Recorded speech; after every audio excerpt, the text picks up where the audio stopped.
On a numbers game, the right data changes everything, and the data behind Shopify is hard to argue with. Millions of businesses worldwide run on it, including our own VSiN store. When we launched, Shopify's templates and AI tools got us live fast. Professional looking from day one. No tech background needed. Shopify checkout converts more customers and makes it easy for returning fans to come back and buy again in a single click. Shopify's built-in AI assistant Sidekick is there whenever you need help, building, troubleshooting, or just figuring out your next move. Check out what we built at vsin.com/store. Then go build something of your own. All you need is the idea. Shopify handles the rest. Start your free trial at shopify.com/vsin. That's shopify.com/vsin. Shopify.com/vsin. The numbers told the story, they always do. It's one of those idiots who believe in analytics. This is a numbers game with Gill Alexander on VSiN. Good Tuesday morning to you. It is a numbers game at VSiN, the sports betting network, VSiN.com, Game Plus, iHeartRadio, YouTube TV, and of course, Sirius XM channel 158. Gill Alexander in San Francisco. Kelley Bydlon back at the VSiN studios, the mothership in Las Vegas. Kelley, good morning, sir. Good morning. How we doing? Anything happened yesterday we need to talk about? I don't think it was really anything that big. No, nothing that nobody's overreacting to at all today. That's for sure. No. Heard Spain beat Portugal. Heard about that. That happened. 1-0. We will talk about the United States men's national team here momentarily. Dalen Cuff will join us to discuss that, of course, and today's final two round of 16 games to determine the final two positions in the quarterfinals, which begin actually, Kelley, during our show this morning. Argentina taking on Egypt. That's at 12 noon Eastern, 9 a.m. Pacific. So we'll be on air for the first half of that.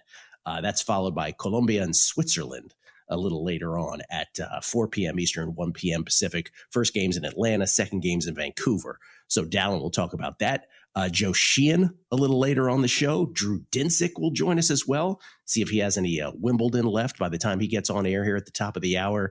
We'll talk NBA with him. We'll talk World Cup, of course. I'm sure he has thoughts.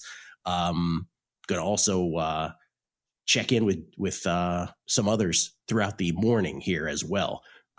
We will actually, Kelley and I will do, coming up here in this half hour, we haven't checked in on the Tom Tango Cy Young tracker. And I figure after Cam Schlittler's rebound performance last night for the Yankees, big win for the Yankees, first of a 4-game set with the Rays as they get within 3 of the Rays atop the AL East. And then Christopher Sanchez having just an awful outing with the Philadelphia Phillies. Thought we ought to check in on Tango's tried and true formula. Tom Tango, Kelley, last 20 years. So we're talking 40 Cy Youngs, right? AL and NL. Last 20 years, he has correctly predicted by his formula at the end of the year, 33 out of the 40. Yeah, it's pretty 33 good. out of the 40. Not pretty bad. Good. Not bad. And yeah, like you said, a couple big time performances last night. I think it's time to check in on that. Sanchez with one of his worst ever, if not his worst outing ever? Well, I'll give you his line. Sanchez yesterday, and this is the thing, when you're really good, you kind of leave the guy in for a while because you're like, well, you're Christopher Sanchez. Let's see what happens. 3 1/3 innings, gave up 9 earned runs on 12 hits, Oof. 1 K, 1 walk in a 15-1 loss to the Kansas City Royals. Is that good? That's not very good. No, not really. That's a good call, though. You're right. If that's other guys, you're probably already getting the hook by then. Well, the reason, again, that I want to go into this, if there was no bet to be made, it's sort of like this, we're just wasting time talking about it. And if you had listened to our Cy Young segments in previous weeks on a numbers game, I was completely behind the Miz in the National League. I didn't really get the Sanchez love. People were really, I know he had the scoreless inning streak, and so people became really drunk on that. But yeah, no, Jacob Misiorowski's numbers are so off the charts, out of this world, that his monster favorite status is justified. The AL is where it gets interesting, and I think there's, again, bets to be made there, which we'll get into. But first, by the way, Mark Borchard will join us later, talk baseball as well, in addition to Joe Sheehan. Joe Sheehan, by the way, I hang out with Joe Pita watching the Portugal-Spain game yesterday. Yeah. Apparently, Joe Sheehan all his newsletter subscribers, they're having like an outing at Camden Yards in Baltimore. So Joe's like, hey, got to roll. Got to go to the East Coast, hang out with Joe Sheehan. That's awesome. We'll have to ask him about that today. I haven't caught that in his newsletter, but we get invited. He's got multiple a day sometimes. I'll be honest, Joe. I love the newsletter. I read it thoroughly sometimes. Sometimes I skim through it. And must have missed that note. That's pretty cool, though. Okay. Yes, totally. We're jealous. We're jealous that we can't be there. Okay. U.S. national team yesterday, in case you were trapped under a heavy object, lose to Belgium 4-1. I guess the positive is we had the Paul Carr play round of 16 elimination at 3-1 odds. So that cashes. That's the end of the positive. So hope you played that. One of Paul's great calls from before the season. As he said, that's par for the tournament. But the problem was, to extend the analogy, it was basically getting on the green on a par 5 and 2 and then 3 putting yesterday from about 30 feet out. That's what happened. 4-1, we lose to Belgium. And Kelley, I have so many questions for Dalen later, but the number one question is going to be, why did we look so tight from the beginning? What changed and made us look just so god-awful from the start? And, 4 goals from Belgium. My question to Paul Carr yesterday was, can you rank these in terms of 1, 2, 3, 4 in level of suckitude? Yeah. Because they were all terrible goals given up. I think number one is the consensus, right? Number one is the goal that put us down 3-1 when our goalkeeper, Matt Freese, decided, I'm going to approach the ball. What did I say? I said he decided to freeze. He decided to freeze. Yes, exactly. He kept to his name. He approached the ball, and then instead of kicking it away, he did freeze, right? He had like a hesitation. That was all Belgium needed to score. Now, some people were also like giving Tim Ream some crap about like the ball getting by him, but I don't blame Ream. That was a freeze thing. I felt like he was kind of stuck in no man's land there. I don't really know what else he was supposed to do. These goalies, I watched the whole World Cup, right? And when they have the chance to use their hands in the box, Gill, and they don't, I'm like, you're allowed. Like, pick up the ball. Like, go grab the ball. What are you doing? And it's like they want to show off how they're soccer players too, right? It's kind of like the whole like kickers or football players too. It's like they want to show that off, but then that happens, right? Like you get out into the field of play and all of a sudden you don't have the safety net of using your hands and you freeze. Well, you and I, from watching this entire World Cup, we are clearly soccer experts at this point. So we know good goalkeeper play. But there have been a few of these situations, yesterday being the most obvious, where you're like, what are you doing? What are you doing going out there? What's happening? And this one yesterday was like, it was like grade school soccer-ish, where you're like, oh my God, what just happened? So that was clearly the worst of them. That put Belgium up 3-1. And that was when you kind of knew the dream was over. We can quibble about what ranks as 2, 3, and 4. I'll tell you the order that Paul put them in after that.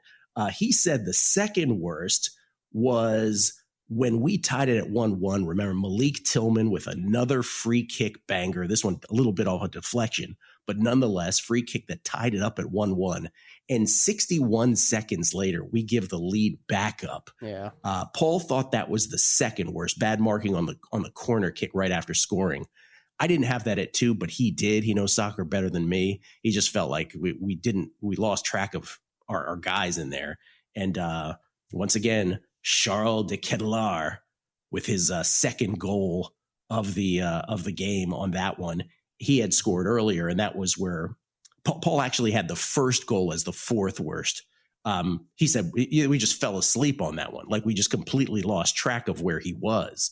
And that was the one where again, it was like a ball bouncing around in the penalty box that we weren't aggressive enough to get to, which led to, it was awful. It was awful. I thought the second worst, which he ranked as the 3rd worst, was the final goal. And maybe it should be demoted to the 3rd worst because it actually didn't matter in the end, because that's what turned the 3-1 game into the 4-1 game, was our guy Lukaku scoring. But that was just Chris Richards. Again, this felt grade school to me, right? Where Chris Richards just kind of loses the ball. Big error, worst mistake, but mattered less, I guess, than some of the others, because that just made a 3-1 game, a 4-1 game. Any way you slice it, man, that was just so different than everything else we saw from this team prior to it. Yeah, really was. kind of don't want it to be forgotten, Gill, because the Tillman free kicks, man. Like, what? I know there are a lot of people like going nuts about this team today, but man, those are two games with two free kicks of massive importance that, man, he was just awesome on. So I do want to bring that up before, because I feel like everybody's freaking out destroying this team today, and it's almost like we get our expectations way too high, Gill, and then reality sets in and we don't know how to handle it. Never happened. It's bizarre to me that this happens like every single time. Like, I know this team was good, but like, is that not the perfect example of like where U.S. soccer is at? Like, it's still just like, I hear you. It was mistakes. It's not what we've seen at this from this team for much of the World Cup. But guess what? Step up in competition, and this is what you look like. And I think this is still just puts it in a good area of where this team and where U.S. soccer is still at. And, we're going to go through another 4 years. Everybody's going to be like, well, we don't have the youth development programs that the other countries have. And, well, that's okay. If we factor all the money. Exactly. Yeah, if we push all the money in there, we could be there, Gill. But it's like, we're not going to do that. We're not going to do that. We say that every 4 years. We say that every 2 years. And we're just not going to do it. We're just going to sit here again 4 years later and complain. No, I don't disagree with any of that. I agree with all that. You can already see this morning. It's the same thing of, well, our great athletes, they go play football and basketball and then baseball, right? We don't play soccer. The financial structure is different in the U.S. Oh, I mean, look, that's who we are, right? Mm-hmm. That's what makes America. And on the positive side of that, Gill, it is cool, and I make fun of the expectations getting too high. But like, guess what? You know what's also America? Sports, and it's awesome when there's great sports going on, and we all rally around this and all get excited about it. It's tough to keep expectations in line. The other question that I will ask of Dalen coming up here this hour is, what's where does this put Christian Pulisic in like sort of American soccer tiers, right? Because we have a stat too where he gave up the ball yesterday the most in the time that he was on the pitch, and then he got hurt. I got a text from someone, I won't name who was like, that sums up his career perfectly. Maybe that's harsh, maybe it's not. So anyway, the dream is over. And after today, if in fact Argentina and Colombia advance, which is what's supposed to happen, I actually think, Kelley, we got the exact right 8 teams we're supposed to have in the quarterfinals. So should be fun from here on out. Let's look at Tom Tango's Cy Young tracker on the other side. Is there a bet to be made? I say yes in the American League. Coming back on a numbers. You're here because you want an edge. That's what separates listeners from winners. But let's be real, mindset alone doesn't get bets home. Pros win because they've got the tools, the data, and the discipline. And now so can you. VEASAN Pro gives you access to the same real-time insights the sharps use. No secrets, no fluff, just actionable info that moves markets. Tap the link and see why serious bettors are turning knowledge into profit with VEASAN Pro.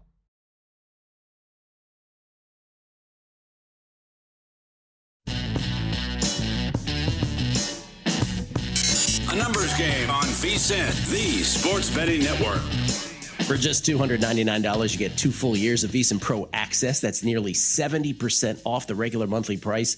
You'll get our NFL season betting guide, daily best bets, real-time betting splits from DraftKings and Circa, AI-powered prop projections, 24/7 video on the VEASAN Watch app, and every betting guide, season preview, and VEASAN Pro feature we release over the next 2 years. But you got to act fast. Today is the final day. Head to VEASAN.com/subscribe right now to lock in 2 years of VEASAN Pro for just $299. That's VSIN.com/subscribe. Kelley, that's not going to be extended, right? Today, last day, that's final, correct? As far as I know, last day. Get in now.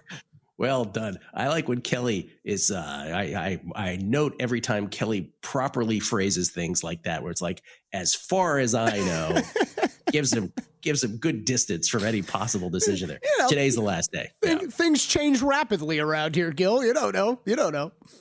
Oh, man. Okay. We get tweets. Beating the book. Listener Lance. Here we go, Kelley. Ready? USA 4th tier athletes aren't good enough to compete at the highest level of soccer. Basketball/football takes our top athletes. Baseball 2nd tier, then hockey and soccer. If U.S. soccer had JJ and Jamar Chase out there with LeBron, Castle, and so many more, U.S. soccer would be a force, but that'll never happen. Football's king. They'd have to move high school soccer season to the spring so kids could play football and soccer. Here you go. it starts. Sure. Like I can't argue. Yeah. I can't argue back. Who knows? Yeah. It's all true. And who knows if Erling Haaland suited up on a basketball court or on a football field, American football field. Can we flash up that ESPN FC stat here on Christian Pulisic? I just want to put this up here. Lost possession 11 times in just 45 minutes, the most of any player on the field. I'm going to ask Dalen about that because I floated this before I even saw this stat. I sort of floated it with in our group chat with Paul yesterday. I don't think he liked that so much. So we'll ask what Dalen thinks. 3 Jacques H 3131. Gill, now that fake football is over and real football is on the horizon, can we get a Survivor segment going? Pending approval from Mike Alvarez, he says. Yes, we always have to clear it with Mike. Tim Bowers, well, those country roads are closed now, so I'll have to hop on the boat and start rowing with Kelley. Oh, that's right, man. That's right. It's like the USA, love you, always gonna love you. As someone else texted us last night, Gill, it's let the real tournament begin, and that's who's still around in the real tournament, Norway and Erling Haaland. Get on the boat and row. Let's go. He's impressive as hell. I'm with you. I'm on Norway. I'm on the Norway bandwagon. Easiest team to root for, right? Like it's just that easy. Well, I have my reasons about Erling Haaland. You can research that. Shrek McPhee, when you look afterwards, how many U.S. players would start for Belgium? The patriotic hype got out of control. Tillman is the only one. Bernaracci, while we're checking in on people, can we check in with Greg Peterson and just make sure his finances are still intact after a whirlwind weekend with a certain lady visiting for the weekend? I feel like I've seen this movie before. Greg, rooting for you, but come on in capitals. Man, it's only been a day. I'm sure he's okay after a day. That sums up a lot of our feelings. Darren Frazier, I set the odds that the legal pad over Gilly's right shoulder is hiding a cracked window at plus 10,000. Odds it's hiding his top secret location at minus 110. Anywhere in the city is better than just about anywhere else. Enjoy your working vacation from home. Thank you. And again, this right here is because on sunny days, there's a building wall right there where it reflects super bright. Today, I could take it down. It'd be no problem. Yeah, I always thought it would be funny if it was like not like a straight up Kenny Rogers roaster situation, but if there was just a massive advertisement like right behind there that Gill had to cover up, like if it was just a big Starbucks sign, we're like, we can't give him free advertising, cover it up. Trip Tepper, I believe Dalen Cuff can corroborate this, but among the 16 teams in the second round, the USA goalie was ranked 16th. Before 2030, we need to massively upgrade our goalkeeper. An elite goalie can help us close the gap on the best teams. And finally, Fairway Fred. Sure wouldn't want to be paying broadcast rights to soccer in America going forward. Wow. He took it to extreme there. Okay. Cy Young tracker from our buddy Tom Tango. And I say our buddy because he listens in on the show, follows our clips on Twitter. Super flattered by that. He is one of the godfathers of sabermetrics. He invented fielding independent pitching, by the way, FIP. He also is responsible for run expectancy matrix that we follow, 2 guys on, first and third, 1 out. What's the percentage runs, or what's the expected run total that will actually happen in that situation? He's the guy, and he does this Cy Young tracker, as I was mentioning. He has a tried and true formula, Kelley. It's innings pitched divided by 2 minus earned runs. You won't have to remember this. Inning pitched divided by 2 minus earned runs plus strikeouts divided by 10 plus wins. That's it. There's no advanced stats, right? There's no, K percentage. There's no XFIP, FIP, what he invented. There's none of that fancy stuff, right? It's all baseball card stuff. Innings pitched, strikeouts, wins, earned runs. That's it that's involved. And he has correctly identified at the end of the year, not in July, but it is a good barometer to look at.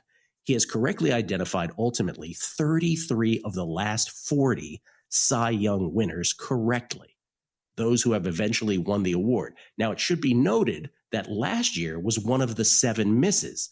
He had Garrett Crochet of the Red Sox by 0.4 points better than Tarek Skubal. So last year was one of 2. He hit Paul Skeens, obviously, in the National League. But there have been years like 2015 where I think he hit all 1, 2, 3, 4, 5 in both leagues. 2016, I think he hit 1, 2, 3 in both leagues. So it's not infallible, right? 33 out of 40. But typically he gets this right. And right now, if we look at it, First of all, let's do the National League because this is the easy one. Jacob Misiorowski, we're showing at, was that minus 450 at DraftKings? Minus 450. Jacob Misiorowski, and I know I just said like this doesn't involve advanced stats, but just to give you a sense of both of his baseball card stats, the standard stats and the advanced stats, Jacob Misiorowski, and this is not armchair quarterbacking now because we recommended him when he was behind Christopher Sanchez on this show in the betting market. But his 1.47 ERA, these are all best, forget National League, these are all the best in baseball. 1.47 ERA. Let's get to some of the advanced. 2.09 expected ERA, 1.97 fielding independent, 2.13 xFIP, 4.3 WAR, 0.78 WHIP, 39.3% K percentage, 156 Ks, back to the ones that matter for the formula, 104 innings pitched. Only the innings pitch is not the number one in baseball. Everything else, number one in Major League Baseball.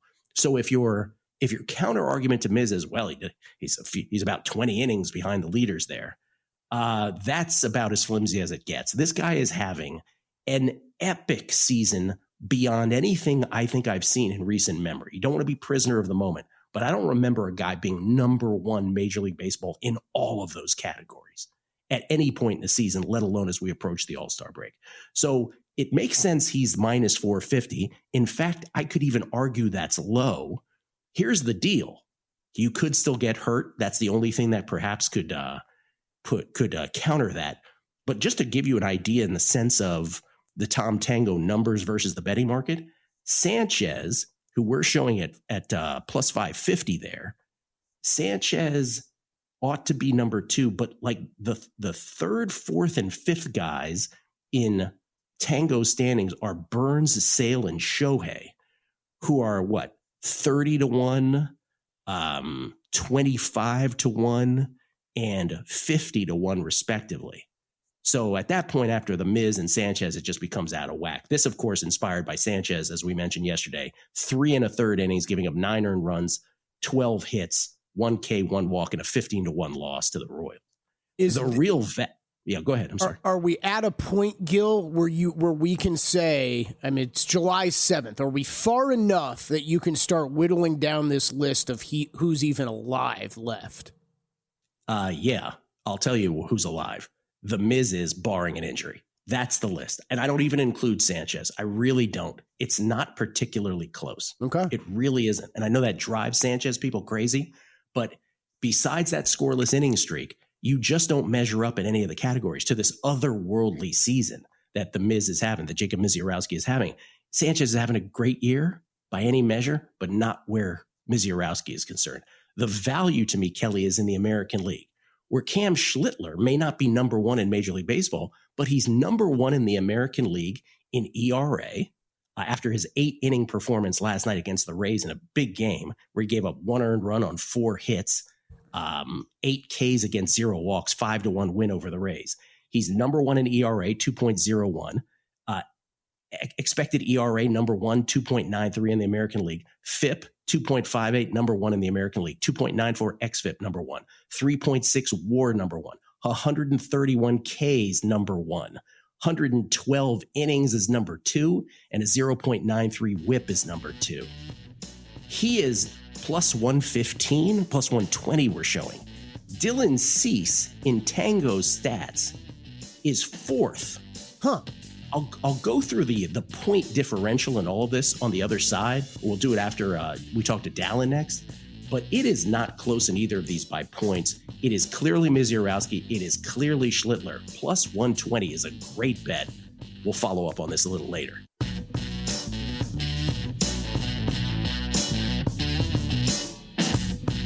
A numbers game on VSiN, the sports betting network. Back on a numbers game, live from Circa Resort Casino, downtown Las Vegas. In the case of Kelley Bydlon, I'm coming from San Francisco. Gill Alexander, Dalen Cuff standing by at the airport in Charleston, South Carolina. So we want to jump to him momentarily. Real quick, though, Kelley, I want to get in my tennis play of the day. Forgot to do that the first couple segments. Yeah. By the way, tennis has already started today. Coco Gauff just took down her fellow American and doubles partner, Jessie Pegula in 3 sets. So Coco is on her way to the semifinals. Coco looking for the surface slam, if you will. She's won a slam on clay. She's won one on hard courts. Now she's trying to win one on the grass at Wimbledon. My play is on the next match, which is Naomi Osaka against Karolina Muchova. Osaka minus 129 was the price for VSiN subscribers, vsin.com/picks. For subscribers who got it in the overnight, Muchova maybe has the most beautiful game in women's tennis. She's just a beautiful volley game. But the way that Osaka is playing, and remember, gave out Osaka 8-1 to win her quarter before the tournament. So anybody who has that ticket, this is the match that determines that as well. I've got Osaka. I think Osaka hits through the beautiful game that is Muchova. So Naomi Osaka, the one tennis play of the day, after our 2-1 yesterday. You're on it as well, Kelley? You jumped on it? Yeah, I'm telling you, man. We got some tennis going during the show today. We got soccer starting up here in an hour and a half. And Coco Gauff, why is she wearing a winter coat during her post-match press conference? There's a lot of fashion happening at Wimbledon. Oh, Kelley. okay. Yeah. These ladies, you always say, I'd fit right in. You, like I always say, Kelley, you would fit right in on the WTA tour with your fashion. That's what I always say. Let's not keep the man waiting because he's got a flight to catch. Dalen Cuff from Turner Sports joins us now, as I said, from the airport in Charleston, South Carolina, courtesy of the Progressive Guest Line. Dalen, good morning, sir. Oh, it's good to be on with you. My tone may be subdued, maybe less gregarious than normal, given the atmosphere in the CHS Club Lounge, but also the U.S. got their ass kicked last night, so I'm not exactly hyped up as normal.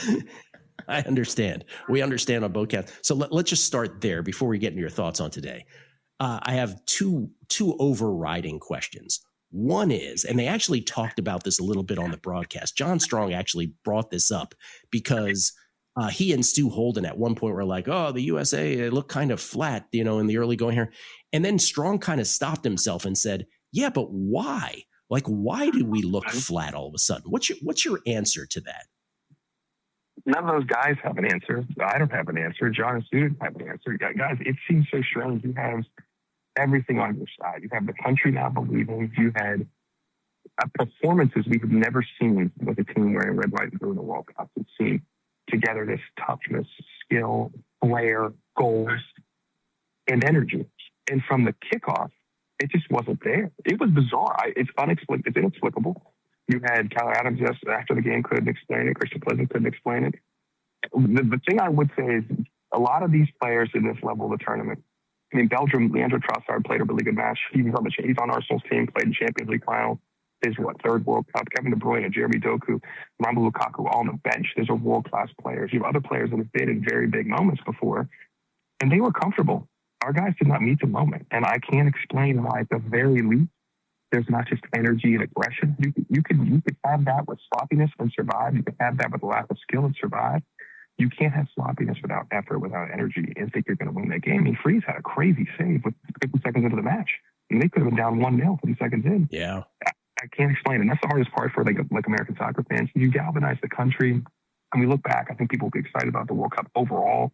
Hopefully it changes young people's perceptions of wanting to play soccer. Hopefully it changes some adults' perceptions of wanting to follow this game, which is great. But when you had all that captivated and then you just didn't even perform remotely the way we'd seen or with the most energy, it's beyond missed opportunity. It feels like the same old U.S. when the last couple of weeks it felt like it was something different. And this outcome now makes us all feel like we've seen this movie before. Yeah. Let me ask you one more sports talk radio question about this, because I feel like the soccer hardos and the non-soccer hardos maybe see this differently. You brought up Christian Pulisic. That is the third World Cup game in his last 7 that he has started that he left with an injury. We just flashed up a stat earlier that he gave up the ball at the highest rate of anybody on the pitch yesterday. Where is he in sort of your U.S. soccer context now historically? Well, yeah, he gave up 11 times in the first 45 minutes.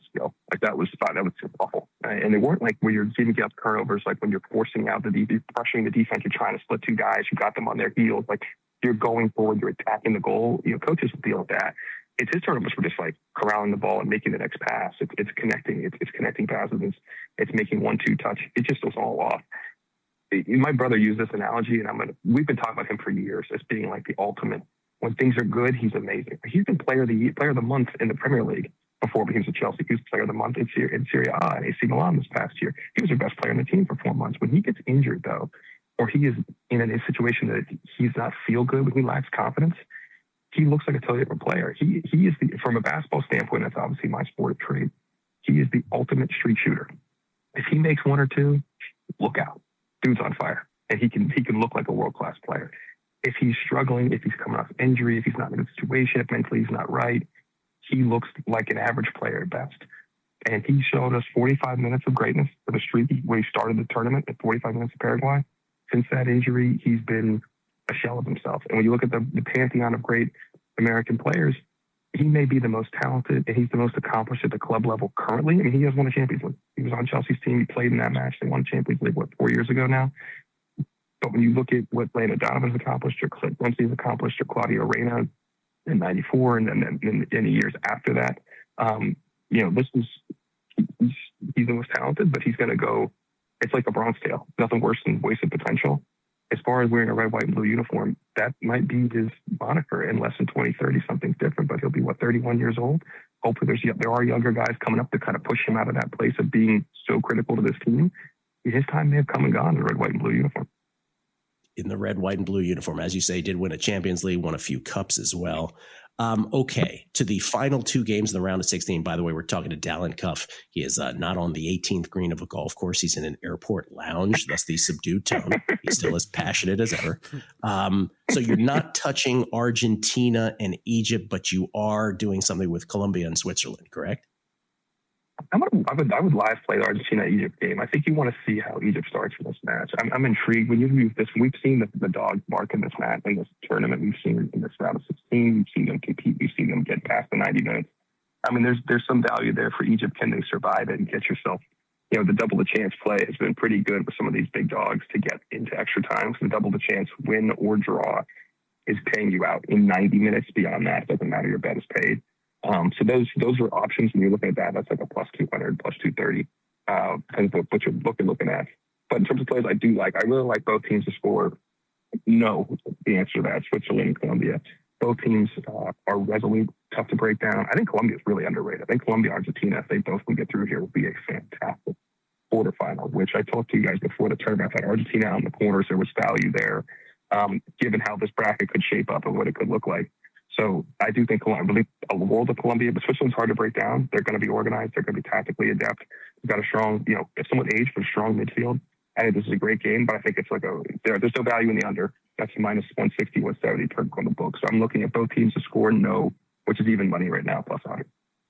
Both teams scored no. That's the second of the two games today, Colombia and Switzerland. And after that, that will get us the quarterfinal set. So Dalen, in our last 90 seconds here, it's France-Morocco Thursday. It's Spain-Belgium Friday. And then the doubleheader on Saturday is going to be Norway-England, followed by the two winners of today's game.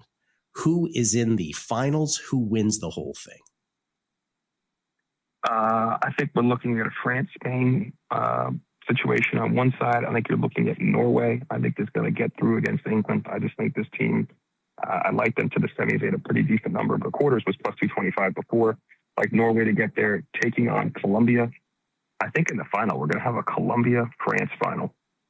And I think France wins this Wow. All right. I didn't see that coming. Okay. Colombia-France final. What'd you say? I'm sorry? I got some value. We got some value in some of those things. So I'm interested to see. I hope Colombia survives. I think Colombia-Argentina will be a good price for Colombia to advance against Messi and that crew. Yeah, and I think I said it earlier. I think we got the right 8 teams. If Colombia and Argentina win today, I think it's probably the right 8 teams to get there. And then any inkling or any instinct, I should say, on the Golden Boot right now. Obviously, Messi gets the extra game. He hasn't played his round of 16 game. He plays that today. He's got 7. Mbappe is currently at this moment in the lead, 7 goals, 2 assists. Messi 7 in the shortest amount of time on the pitch, and then it's Erling Haaland with 7, Harry Kane with 6. What's your instinct there? This is all about, with anybody making this play, it's who you think is going to win. So if I think France is most likely to get to the final, then if you're going to make that play now, if you haven't already, then you take Mbappe in that situation. You also got to realize if you're looking at taking people here, who takes their penalties? Mbappe is France's penalty taker. Haaland is Norway's penalty taker. Argentina for Messi. But in this situation, give me Mbappe. Give you Mbappe. Third place game does count, though. People should keep that in mind as well. True. For the Golden Boot. Dalen, good luck. Safe travels. Thank you so much for doing this. Thanks, boys. See you next week. Dalen Cuff from the airport. What an effort. By the way, you can follow him on Twitter at Dalen Cuff. Come back. We'll update that Cy Young tracker some more next. We have the tech to get food delivered in 15 minutes, but we all have horror stories about buying tickets. The Game Time app gives fans the advantage. Get amazing tickets in just a few taps. Fees are included, so what you see is what you pay. And the Game Time guarantee means authentic tickets at the best price every time. Take the guesswork out of buying tickets to concerts, sports, comedy, and more with Game Time. Download the Game Time app and create an account for $20 off your first purchase. Terms apply.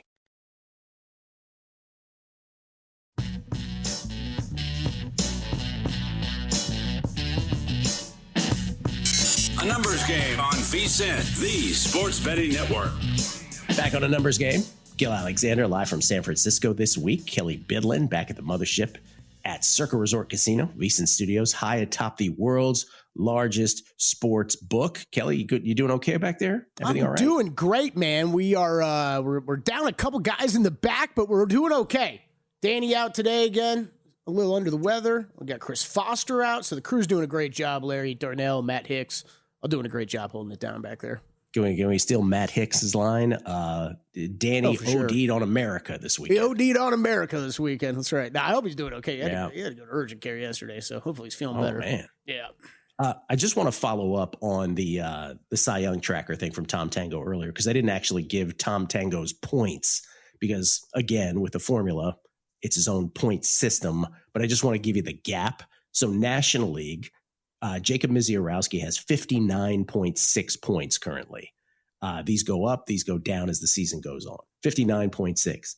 Christopher Sanchez is second at 48.9 after last night. Again, terrible outing against the Kansas City Royals.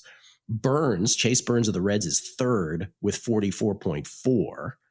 Then it's Sale at 43.7 and Shohei at 43.3. The corresponding numbers in the betting market, Miz is minus 650, Sanchez is 6-1. But then Burns is, again, roughly 30-1. Sale is roughly 20-1. You got to shop around for these. Shohei's roughly 50-1. They're not 3, 4, and 5 in the NL Cy Young market, but they are in Cy Young tracker for Tom Tango. It doesn't matter. Miz is number one. He should be number one. He's the guy in the driver's seat. Really only an injury or just a shocking turn of events with his performance this year would change that. The American League is where it gets interesting because, again, you can get Cam Schlittler at plus 125. I don't understand this. Cam Schlittler in the Tom Tango point system, 53.1. Do you know who's in second? Do you have any guess? If you look at the American League Cy Young market, you see that after Schlittler, it's Cease, Rasmussen, DeGrom, Joe Ryan, Logan Gilbert, Gavin Williams, and Sonny Gray. That's the first column. I'm going to guess Logan Gilbert. Kelley, he's not in the first column. The second point total guy in the AL Cy Young tracker for Tom Tango is Parker Messick of the Guardians, who is at, 60-1? We're showing it at 70-1. Yep. 70-1 at DraftKings. Parker Messick, so it's Schlittler 53.1, Messick 37.9, Sonny Gray 37.0, Sonny Gray at 40-1 currently.